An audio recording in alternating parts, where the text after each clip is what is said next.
50 ते 60 कॉल आहेत त्या दिवशी. आणि यांचे जर 6 तारखेपासून 18 तारखेपर्यंत जे कॉल रेकॉर्ड काढले, 1,000 कॉल निघते यांच्यासोबत. घटना घडल्यापासून 15 दिवस तरी कुणाला कुणीही गांभीर्याने घेतलं नव्हतं ह्या लोकांनी ज्यांनी गुन्हा केला. आणि आता सगळे म्हणतात खूप संवेदनशील मुलगा आहे मी, माझा भाऊ गेलाय, माझं सगळं जे आयुष्यातलं जे होतं ते सगळं गेलंय. माणूस गेल्यानंतर कुणी प्रेम दाखवतं, गाव दाखवतं, ते दाखवतं, पण मी जिवंतपणे माझ्या भावाला, माझे आई वडील, माझे जे कुटुंब आहे सगळ्यात माझा प्रमुख माणूस होता. मी त्याच्या सावलीसारखा आतापर्यंत राहत होतो. मला त्याची उणीव कशालाच भरून येणार नाही, कारण का मी त्याच्या खांद्याला खांदा लावून जे सगळं आतापर्यंत काम केलं निस्वार्थीपणे ते आम्ही दोघांनी मिळून सोबत केलं. तर माझा एवढा घात केलाय, तर तो घात ह्या लोकांनी केलाय.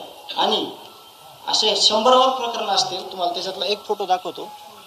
हे लोक बिचारे यांच्या घरी कुणीच नाही लढायला, जे तुम्हाला एक उदाहरण दाखवतो.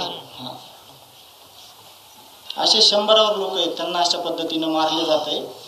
केज पोलीस स्टेशन मध्ये तिथले CCTV काढायला सांगा बाप्पा. त्या दिवशी ह्यांनी साधी एनसी देखील घेतली. एकदम गरीब माणूस आहे, नाव, गाव, पत्ता, दवाखान्यात घेतलेली ट्रीटमेंट, आमच्याकडे सगळे पेपर आहेत. आम्ही टिकलोतच फक्त गावाले आणि आम्ही एका गोष्टीवर, की जे ह्या पोलीस यंत्रणेनं 8 दिवसात पहिल्या करायचं होतं ते केलं नाही.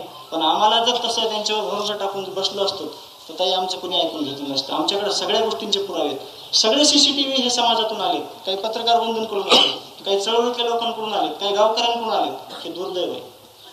या पोलीस स्टेशननं पहिल्या 6 दिवसात पूर्ण जिल्ह्यातले सगळे CCTV फुटेज हे हस्तगत करायला पाहिजे होते. सर्रास फिरतायत सगळीकडे आरोपी, घटना झाल्यावर पण हप्ते वसुली करतायत. आता जो कृष्ण आंधळे ना फरार, त्याच्या मित्रांनी त्याच्या वाढदिवसा दिवशी अशोक मोहिते नावाच्या डोक्यात कोयता मारला.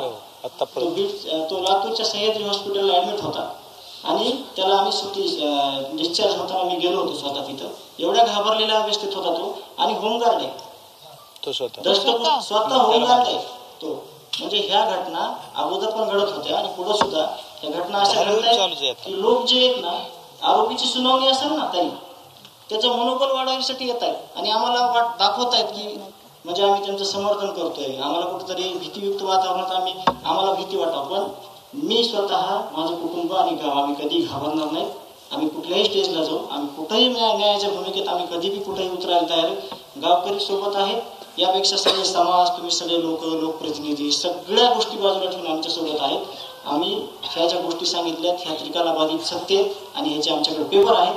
आणि ज्या काही अनऑफिशियली गोष्टी आहेत त्याचे काही पुरावे नाहीत, त्या गोष्टी सुद्धा आमच्याकडे आहेत. त्या तुमच्याकडे न मांडण्याचं कारण की जर कोणी सिद्ध करा म्हणलं, जर कोणी म्हणलं तर ते आमच्याकडे नाही, म्हणून आम्ही तुम्हाला त्याचे फक्त फोटो दाखवले. खूप आहेत अशा फाईल, खूप झाल्यात ह्याच्या. जेवढी डॉक्युमेंटरी तपास यंत्रणेकडे नसेल तेवढी आमच्या मसालेवाल्यांनी तयार